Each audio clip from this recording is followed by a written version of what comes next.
Hajime Tenogal. Jeune Hashiba est un lycéen pas très assidu dont la seule préoccupation est de vouloir perdre sa virginité. Poussé par ses amis, il se met à genoux devant Yukana Yame et lui fait une déclaration d'amour. C'est pathétique, on est d'accord, mais ça a marché pour lui. À présent, Jeune sort avec Yukana, mais il n'avait pas vraiment réalisé qu'elle était une fille ultra branchée par la mode. L'anime a pour genre comédie, ecchi, romance, school life, slice of life, pour thème école, harem, quotidien, et compte un total de 10 épisodes.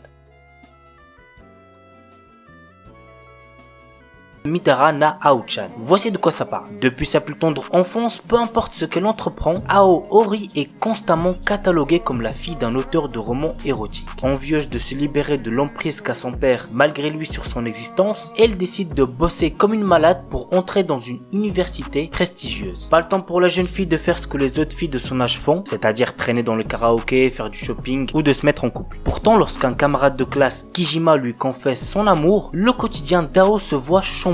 Si dans un premier temps elle tente de le repousser gentiment, la déclaration de ce garçon lui reste en mémoire et bientôt des pensées impures commencent à envahir son esprit, ce qui, vous l'aurez compris, va l'empêcher d'étudier tranquillement. L'anime a pour genre comédie, ecchi, romance, shonen et pour thème adolescence, école, famille, littérature.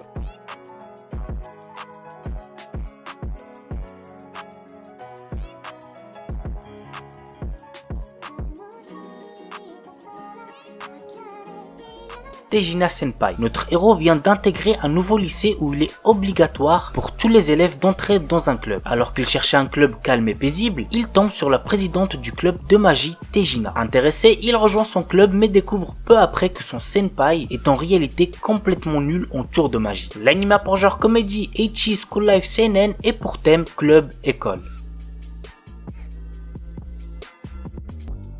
Shimoseka. S'il y a bien un truc que je peux vous garantir pour cet animé, c'est que vous allez vous taper des grosses barres devant. L'histoire se déroule 16 ans après la mise en application de la loi au maintien à l'ordre public et de la morale pour le développement de la jeunesse, qui interdit le langage grossier ou les situations jugées indécentes en public dans le pays. Nous suivons le quotidien de Tanukishi Okuma, qui s'inscrit dans une école d'élite de bonne mort mais qui est enrôlée par l'organisation anti-système SOX de Ayame Kajo, une fille complètement tarée. Vraiment, il n'y a pas d'autre mot pour la décrire. Ainsi, Tanukishi finit par prendre part aux actes terroristes obscènes contre l'école tout en évitant de se faire attraper par le conseil des élèves dont l'intelligente Anna, la présidente, et qui ne laisse pas l'adolescent indifférent. L'anime a pour genre comédie, ecchi, school life, shonen et pour thème école.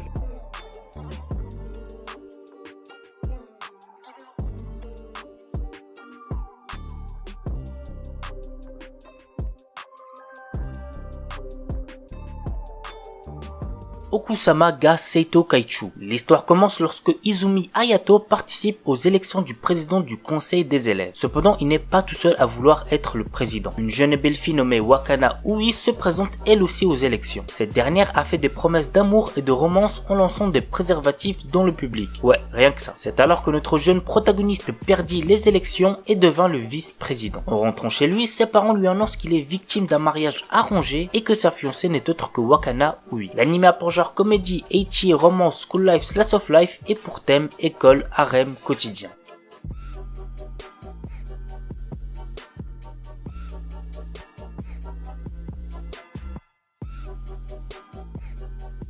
Hige Usuru, un animé qui ne me donnait absolument pas envie de check, je trouvais le résumé trop chelou. En gros, on suit les relations sociales et sentimentales entre un gars de 26 ans et une lycéenne qui habitent ensemble, donc je trouvais ça dégueulasse quoi, normal, ça m'intéresse pas. Mais c'est qu'après que j'ai vu des gens en parler sur les réseaux en bien, et quelques potes qui m'ont dit qu'il y avait pas de pédophilie, que le gars de 26 ans la repoussait toujours, que j'ai décidé de regarder vite fait et j'ai quand même pas aimé. Et j'ai drop au bout de 3 ou 4 épisodes. Mais voici un petit résumé. Yoshida est un employé qui a le béguin depuis 5 ans pour sa collègue de travail, Eri. Après avoir pris son courage à deux mains pour lui déclarer sa flamme, le pauvre Yoshida se prend un râteau et se trouve à noyer son chagrin dans l'alcool. Sur le chemin de sa maison, il tombe sur lycéenne qui lui demande s'il pouvait l'héberger en échange de faveurs sexuelles. Bien qu'il ait rejeté ses avances, il l'invite néanmoins chez lui. Le lendemain matin, elle se présente comme Sayu Ogiwara et lui révèle qu'elle est en fuite depuis ces 6 derniers mois. Jusqu'à maintenant, elle a offert son corps contre hébergement, mais sa méthode s'avère cette fois-ci inefficace sur Yoshida, qui reste de marbre face à ses tentatives de séduction. Au lieu de cela, il lui propose de s'occuper des tâches ménagères. C'est ainsi que commence une vie de cohabitation